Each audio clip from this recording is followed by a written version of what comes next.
Assalamualaikum warahmatullahi wabarakatuh. Melihatlah ke atas untuk urusan akhiratmu, dan melihatlah ke bawah untuk urusan duniamu, maka hidupmu akan tentram.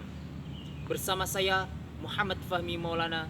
Di sini saya akan menerangkan tentang prinsip etos kerja kebaikan di dunia dan di akhirat. Kebaikan adalah nilai tertinggi dan ideal yang dijadikan sebagai standar baik buruknya suatu perbuatan. Untuk dapat menuai, kita harus menanam, dan yang ditanam bukan hanya tanaman yang tumbuh, akan tetapi juga bisa berupa kebaikan-kebaikan. Dan kehidupan dunia adalah lahan untuk menanam kebaikan.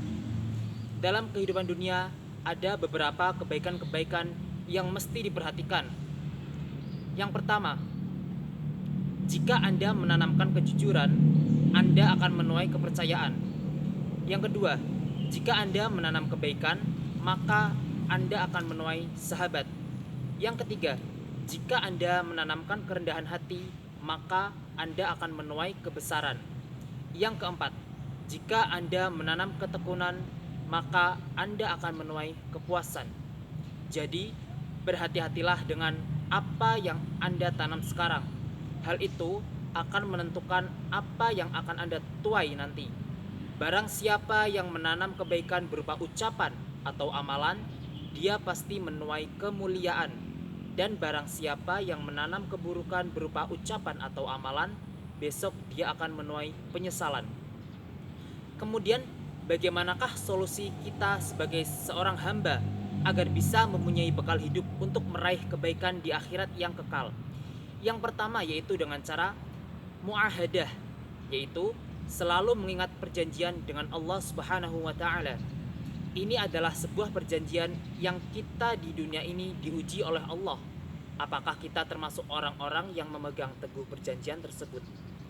Kemudian yang kedua, ada mujahadah, yaitu orang yang bersungguh-sungguh dalam beribadah. Orang yang merubah rasa malas menjadi semangat, meninggalkan maksiat menuju ketaatan, kebodohan menjadi berilmu, dari ragu menjadi yakin, itu merupakan ciri orang yang bermujahadah.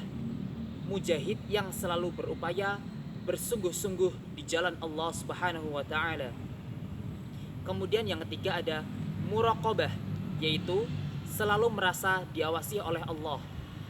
Orang yang banyak berzikir adalah orang yang selalu merasa diawasi oleh Allah Subhanahu wa taala. Zikrullah adalah menghadirkan Allah ke dalam benak. Karena itu, orang yang selalu berzikir akan menyadari betul bahwa Allah mengetahui segala sesuatu.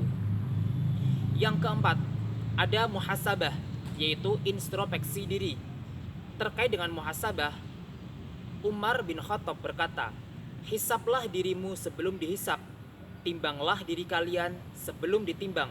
Sesungguhnya berintrospeksi diri bagi kalian pada hari ini lebih ringan daripada hisab di kemudian hari."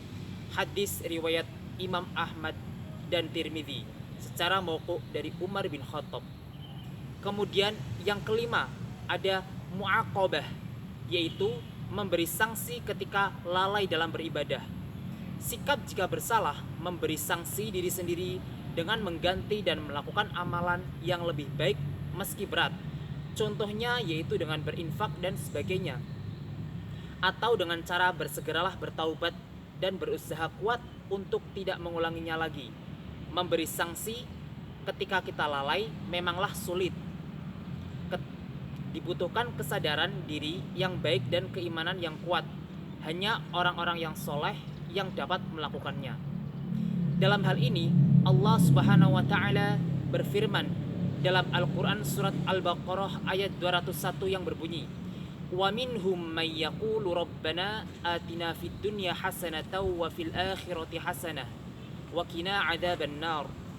Yang artinya, dan di antara mereka ada orang yang berdoa, "Ya Tuhan kami, berilah kami kebaikan di dunia dan kebaikan di akhirat, dan peliharalah kami dari siksa api neraka."